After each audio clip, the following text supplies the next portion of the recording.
Start करेंगे current electricity का electric energy. आप लोग जानते हैं inside the conductor here we have consider one conductor AB of resistance capital R. As I have discussed, resistance is the opposition offered by conductor to the flow of electric charge. So in the absence of this electric field or this source, the charge will flow, the electron will flow in all direction, and the resultant velocity of electron in this conductor will be zero. But as we apply some potential difference with the help of this battery, due to this potential difference, the charges are compelled to move in a particular direction from lower potential side. Charges means electron will start moving from negative potential to positive potential, and that will constitute an electric current. But I am talking about conventional current. As I have discussed in my earlier video, that conventional current will flow from positive potential to negative potential. So what is electrical energy? ना अगर हम लोग इस conductor में charge को चाहे जो charge continuously flow करे या कंटिन्यूसली करंट फ्लो करे, तो हम लोग को कुछ वर्क डन करना पड़ेगा। हम लोग को मीन्स यहाँ पर बैटरी कुछ वर्क डन करेगा। इस सर्किट में करंट को मेंटेन रखने के लिए, इस सर्किट में करंट को बरकरार रखने के लिए कुछ वर्क डन करना पड़ेगा, और वो सेल या बैटरी के द्वारा वर्क डन किया जाएगा। इसी वर्क डन को हम लोग बोलेंगे इलेक्ट्रिकल एनर्जी। या तो कोई इलेक्ट्रिक डिवाइस में जो हीट प्रोड्यूस होगा, जैसे यहाँ पर रेजिस्टेंस R है, आप लोग जानते हैं जब भी कोई वायर को बैटरी के साथ हम लोग जोड़ते हैं तो वो हीट होता है।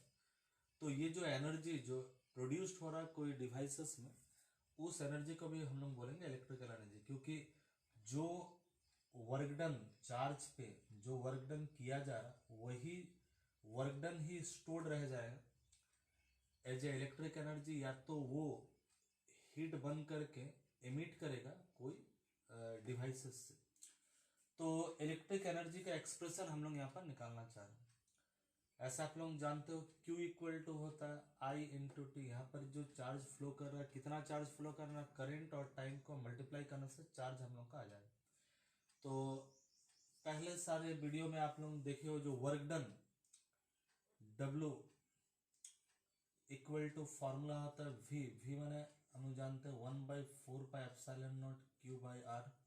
तो ये हो गया V। तो V into Q, this is equal to work done.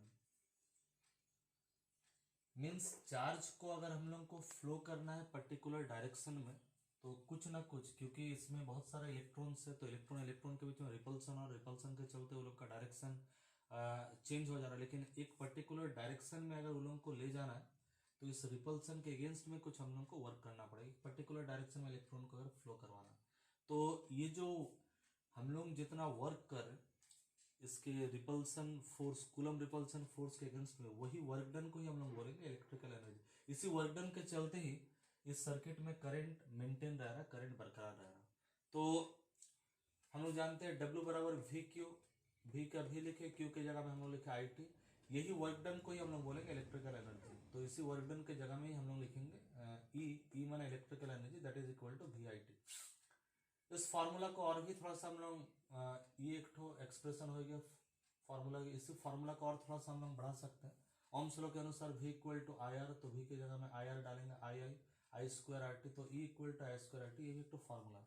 फिर वही ओम्स लॉ के आधार पर I इक्वल टू यहाँ से V/R देंगे, तो I square equal to V square by R होगा। E के जगह में E, I के जगह में V square by R square, R तो ऊपर में है, R कैंसल आउट हो जाएगा, तो E equal to V square by R into T.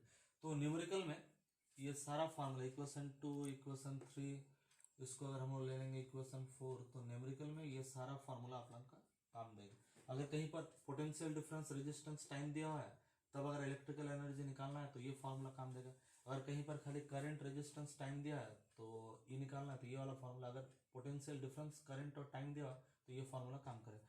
तो क्या क्या दिया हुआ है, जैसे न्यूमेरिकल सॉल्व करने के दौरान हम लोग पहले लिखते हैं गिवन क्या क्या दिया हुआ है, उसके आधार पर हम लोग आराम से सॉल्व कर सकते हैं। तो चूंकि ये इलेक्ट्रिक एनर्जी किसी भी तरह का एनर्जी का ऐसा यूनिट तो जूल होगा, या तो दूसरा भी यूनिट हम लोग लिख सकते हैं, जैसे 1 जूल इक्वल टू V का है 1 वोल्ट, करंट का है 1 एम्पियर और टाइम का है 1 सेकंड। यहाँ से भी यूनिट हम लोग लिख सकते हैं, यहाँ से भी यूनिट हम लोग निकाल सकते हैं। तो ऐसा यूनिट बेसिकली इसका जूल होता है। और एक टॉपिक है इससे जुड़ा हुआ, वो है पावर। पावर के बारे में आप लोग जूनियर क्लासेस में आप लोग जानते हो, पावर हिंदी में हम बोलते हैं शक्ति।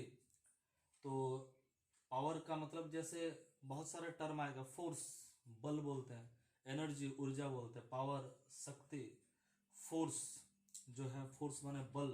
तो ये जो फोर्स, एनर्जी, पावर, वर्क, ये सब जुड़ा हुआ टर्म है, लगभग लगेगा एक ही टाइप का चीज है। लेकिन पावर जब बोलेंगे, शक्ति का मतलब फोर्स से अलग है। शक्ति का मतलब बल नहीं है यहाँ पर, शक्ति का मतलब है कितना कम समय में आप ज्यादा से ज्यादा वर्क डन आप कर पा रहे हो, that is equal to power. तो power equal to work done by time हो सकता है, लेकिन हम लोग देखें जो वर्क डन है वही तो इलेक्ट्रिकल एनर्जी है। तो power equal to electrical energy या एनर्जी प्रोड्यूस्ड बाय टाइम। तो रेट ऑफ डूइंग वर्क को हम लोग बोलते हैं पावर, या रेट ऑफ एनर्जी कंज्यूम्ड या rate of energy produce, that is also equal to power. तो पावर में टाइम बहुत ही इंपॉर्टेंट फैक्टर है। टाइम जितना कम होगा हम लोग बोलेंगे पावर उतना ही ज्यादा होगा। तो जैसे यहाँ पर एक तो इलेक्ट्रिकल सर्किट में एक रेजिस्टेंस हम लोग रख रहे हैं, तो इस इलेक्ट्रिकल रेजिस्टेंस में जैसे ही करंट फ्लो होगा, रेजिस्टेंस आपका गर्म होगा। तो अगर कम समय में रेजिस्टेंस ज्यादा गर्म हो रहा है तो हम लोग बोलेंगे इस रेजिस्टेंस का पावर बहुत ज्यादा है। जैसे एग्जांपल के तौर पे एक बल्ब ले लीजिए इलेक्ट्रिकल सर्किट में, फिलामेंट बल्ब, और एक हीटर आप जला दीजिए, तो हम लोग बोलेंगे हीटर का पावर ज्यादा है बल्ब के तुलना में। क्यों? क्योंकि हीटर और बल्ब को सेम टाइम के लिए अगर आप लोग जलाएंगे तो क्या होगा ना, दोनों का टाइम 1 सेकंड लेंगे, बल्ब को भी और हीटर को भी। ज्यादा गर्म कौन होगा, ज्यादा एनर्जी प्रोड्यूस्ड कौन करेगा या ज्यादा एनर्जी कंज्यूम कौन करेगा, वो करेगा हीटर। तो हम लोग बोलेंगे हीटर का पावर ज्यादा है बल्ब के तुलना में। तो पावर को जब भी हम बात करेंगे तो उसमें हम लोग को energy produced, energy consumed, energy wastage या वर्क डन, उसके साथ हम लोग को टाइम लेना पड़ेगा बाई टाइम। तो टाइम ज्यादा का मतलब पावर कम, टाइम कम का मतलब पावर ज्यादा। तो पावर का फॉर्मूला क्या होगा, एनर्जी प्रोड्यूस्ड या एनर्जी कंज्यूम्ड, ये तो हम लोग देख रहे थे VIT, और नीचे में T है, TT कैंसिल आउट हो जाए। तो पावर का बहुत ही इंपॉर्टेंट फार्मूला है, this is equal to voltage into current. तो multiplication of voltage into current, that is numerical equal to power. Power का ऐसा यूनिट ये है वाट। तो 1 वाट बराबर हम लिख सकते हैं, पावर अगर 1 वाट है तो ये होगा 1 वोल्ट, करंट होगा 1 एम्पियर। तो 1 watt equal to 1 volt into 1 ampere. इसका मतलब क्या है, कोई भी सर्किट में पावर को 1 वाट कब बोलेंगे ना, 1 वोल्टेज 1 पोटेंशियल डिफरेंस अगर कोई सर्किट में 1 यूनिट ऑफ करंट को फ्लो करा रहा है, देन उस सर्किट का पावर को हम लोग बोलेंगे 1 वाट। पावर का और भी कुछ फॉर्मूला हो सकता है, जैसे P इक्वल टू, यहां से अगर हम लोग देखें चूंकि E/T है तो यहाँ से बाई टी कर देंगे तो T कट के ये वाला फॉर्मूला आएगा। यहाँ से अगर देखेंगे बाई टी कर देंगे तो कट करके V²/R। तो ये भी बहुत सारा फॉर्मूला है, ये वाला जो आप लोगों को न्यूमेरिकल में मदद करेगा। पावर का जो प्रैक्टिकल यूनिट है अभी भी हम लोग यूज करते हैं वो है HP, हॉर्स पावर। तो पावर वाट और हॉर्स पावर में रिलेशन क्या ना, 1 HP बराबर 746 वाट। तो हॉर्स पावर और वाट के बीच का रिलेशन को आप लोग याद रखिएगा, मल्टीपल चॉइस में बहुत समय पूछता है। और एक बात हम लोग कर सकते हैं इलेक्ट्रिकल एनर्जी को लेकर के, जो हमारे घर में जो बिल आता है उसमें बिल आता है यूनिट में, 1 यूनिट, 2 यूनिट, 3 यूनिट। तो 1 यूनिट का मतलब क्या है, तो 1 यूनिट का मतलब है 1 किलो KWH माने kilo watt hour, kilo watt. तो किलो वाट माने होगा 10⁻³ वाट, और आवर को हम लिख सकते हैं 3600 सेकंड, 3600 सेकंड मीन्स होगा 1 घंटा। हम SI में चेंज करना चाह रहे हैं। 1 किलो वाट पावर दिया हुआ है किलो वाट में, इसको वाट में कर दीजिए, और टाइम दिया आवर में, उसको सेकंड में कर दीजिए। इसी को अगर थोड़ा सा हम लोग सॉल्व करेंगे तो 3.6 10⁻6 वाट सेकंड, या तो 3.6 10⁻6 जूल हम लोग लिख सकते हैं। तो हम लोग बोल सकते हैं किलो वाट आवर, ये भी यूनिट है इलेक्ट्रिकल एनर्जी का, या तो 1 यूनिट ये भी है इलेक्ट्रिकल एनर्जी का यूनिट, जो कि बिल जो हमारा आता है 1 यूनिट 2 यूनिट, हम लोग जो इलेक्ट्रिक बिल मैंने इलेक्ट्रिक पावर जो हम लोग कंज्यूम करते हैं उसमें जो बिल आता है 200 यूनिट 300 यूनिट, ये जो बिल आता है, ये बिल को हम लोग माने किस ढंग से मेजर करते हैं ना, किलोवाट आवर से।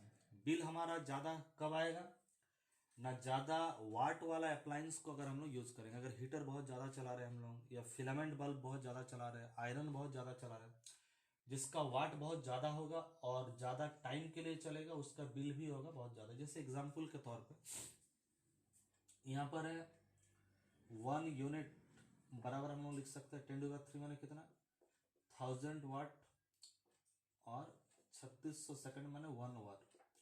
तो 1000 वाट को हम लोग लिख सकते हैं 100 × 10 और 3600 वाट सेकंड। इसका मतलब 100 वाट का बल्ब, 10 बल्ब, 100 वाट जो घर में फिलामेंट बल्ब जो हम लगाते हैं, 100 वाट का अगर 10 बल्ब को 3600 माने 1 घंटा के लिए अगर हम लोग जलाए, तो 100 वाट का 10 बल्ब को अगर 1 घंटा के लिए अगर हम लोग जलाएं तो बिल आएगा हमारा 1 यूनिट। आप लोग जानते हैं अभी तो बिल बहुत ही माने जो इसका जो प्राइस है बहुत ही बढ़ चुका है।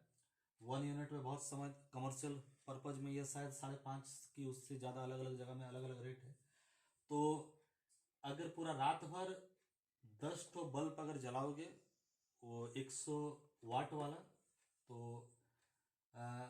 रात भर का मतलब है 8 घंटा, तो इसका मतलब 8 यूनिट। अगर 5 रुपये भी अगर हम लोग बोले तो पूरा रात भर अगर जलेगा तो 40 रुपया या 5.5 अगर हो तो उससे भी ज़्यादा हमारा बिल आएगा। इसलिए हम लोग क्या करते हैं, बहुत समय अभी हम लोग फिलामेंट बल्ब को नहीं करके हम लोग एलईडी को हम लोग यूज करते हैं। तो एलईडी जो हम लोग को बाजार में जो मिलता है, आप लोग देखें वो 8 वाट का होता है, 10 वाट का होता है, 12 वाट का होता है, 9 वाट का होता है। तो ये जो 100 वाट के जगह में अगर हम लोग 10 ठो एलईडी अगर जलाएं तो हम लोग बोल सकते हैं 10 ठो एलईडी